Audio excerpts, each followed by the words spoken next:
We have another match, my friend. Mind Broken Disafter versus FX DFW Gabe. A run back, if I remember correctly. Disafter, didn't he win in their last fight? I think it was him who sent Gabe to losers. I believe so, yes. But here's the deal.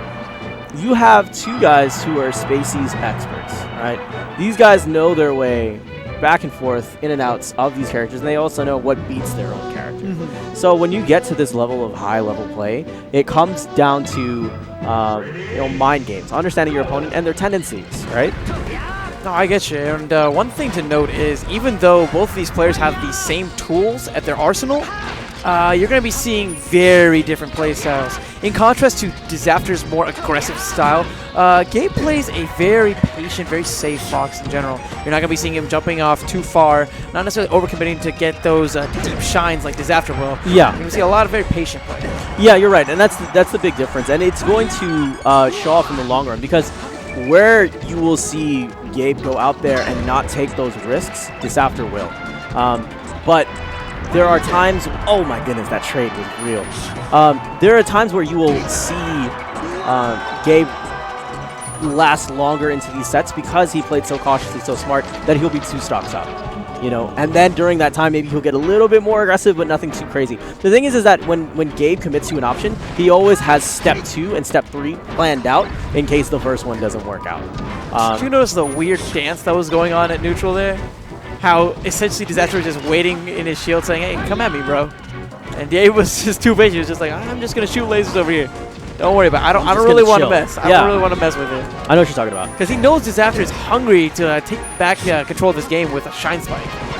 Yeah. Capitalize on some of those throws. I like the up tilt there. Really solid anti-air option like you mentioned earlier. There? No. This is what we're talking about. If you're seeing there's a chance that Disafter would potentially take advantage of it, Gabe won't risk it. He really values his stocks. He is making an investment.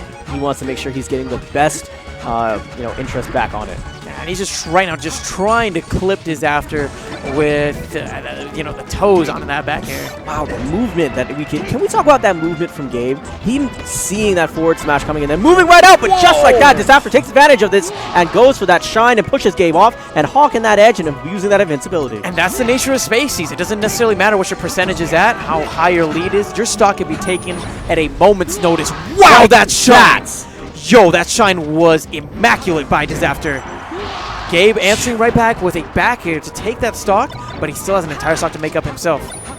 You're seeing Gabe trying to play a little bit more aggressively now, trying to get out of his comfort zone a little bit, going out for those shines.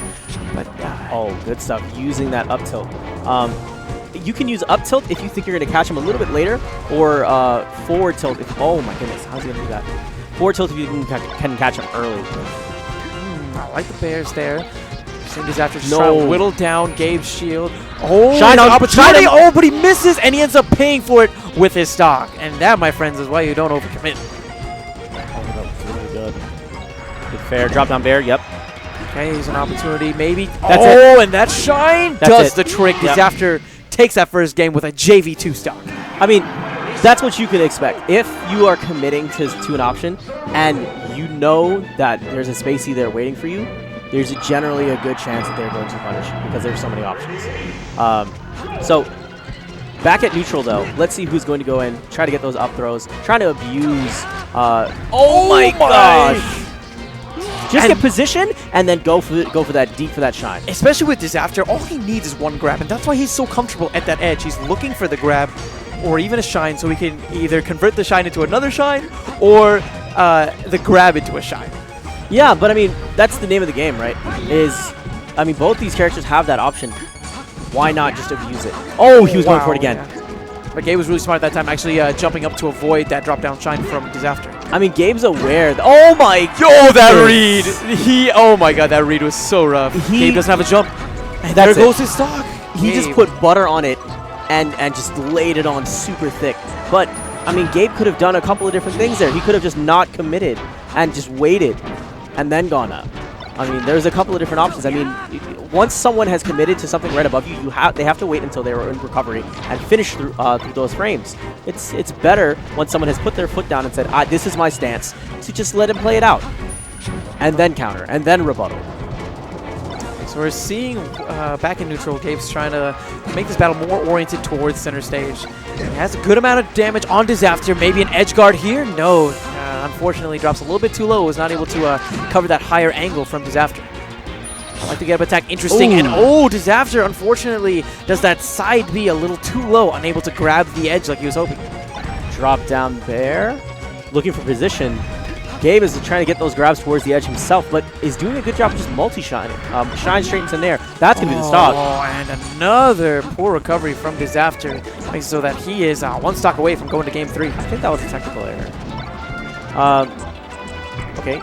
Oh, gosh, that Nair pressure. Okay, so there's actually like 3 different variants that you can do with Shine to Nair, and it all varies depending on the timing of when you Nair.